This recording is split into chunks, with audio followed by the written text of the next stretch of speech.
On va parler hockey féminin avec Pat Laprade de TVA Sport. Bonjour, Pat. Salut. On va commencer avec la victoire de Montréal. Ouais. La défaite contre New York, vraiment, c'est un match important là, que l'équipe a échappé.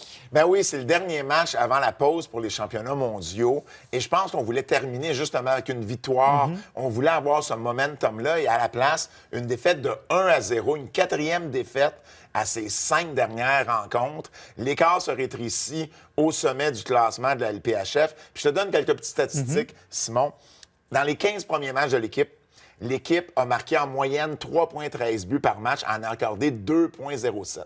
Dans les 12 derniers, on en a accordé 2,25, donc sensiblement la même chose, mais on en a marqué 1,83 au lieu de 3,13. Donc, le résultat, dans les 15 premiers matchs, 12 victoires, 3 défaites. Dans les 12 derniers, 5 victoires, 7 défaites, 2 gains en temps réglementaire. Et comme on le sait, c'est des matchs importants, ça, parce que c'est des matchs de 3 points, 2 fois seulement dans les 12 dernières rencontres. Marie-Philippe Poulin et Laura Stacey, le total de buts combinés dans les 15 premiers matchs représentait 38 des buts des attaquantes. Dans les 12 derniers, 80 de la production offensive des attaquantes de la victoire. Donc, ce sont les deux seuls qui arrivent à marquer des buts. Pauvre Hélène Chouli, accorde un seul but en remplacement d'Anne-Renée Desbiens. C'est pas évident qu'on essaie toute une saison des biens. Hélène Chouli fait très bien, mais comme disait mon père, quand tu marques pas de but, c'est dur de gagner des matchs. Bien, c'est clair. Et là, le championnat du monde arrive à un bien mauvais moment. Bien, ça arrive à un mauvais moment parce qu'il reste 3 matchs à la saison régulière. 3 matchs seulement. Et là, on a une pause de 3 semaines pour les mondiaux. Puis je comprends qu'il y a des choses qui sont déjà planifiées d'avance. C'était peut-être plus difficile d'entrer le calendrier de la LPHF là-dedans, mais c'est vraiment quelque chose qu'on doit changer à l'avenir. Parce que là, on est dans une course pour les séries, pour les équipes de bas de classement. Personne n'est éliminé encore. Il y a une course pour le premier rang. Donc, il y a un certain momentum. Il y a des choses qui sont le fun à suivre. Il reste 3 matchs. T'imagines-tu en ce moment, là, il y a une frénésie pour le Canadien de Montréal? Imagine si... En ce moment, le Canadien fait les séries. On est à 7 matchs de finir la saison. On prenait une pause de 3 semaines. Ça n'aurait pas de sens. Et la LPHF va devoir devenir une priorité pour les joueuses. On va devoir déplacer le calendrier pour que ce championnat-là arrive après la saison.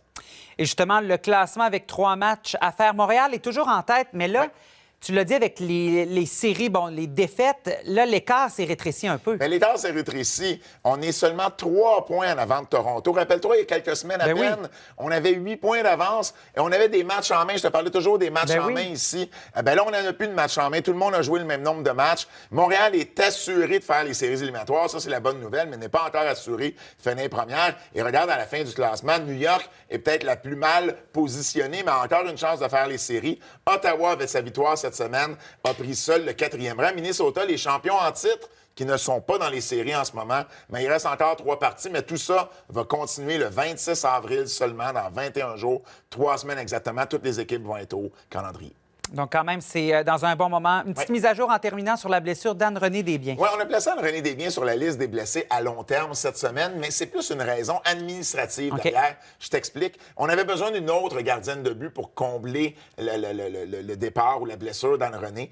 Et pour ce faire, on voulait signer Tricia Deguire. Mais on ne peut pas signer Tricia Deguire un contrat de 10 jours. J'ai souvent parlé des contrats de 10 jours, parce que pour ce faire, on doit être réserviste. Il y a un maximum de 3 réservistes par équipe. Ce sont les 3 mêmes à Montréal depuis le début de la saison. Donc, si on avait voulu avoir Tricia comme réserviste, il aurait fallu carrément congédier, libérer une joueuse.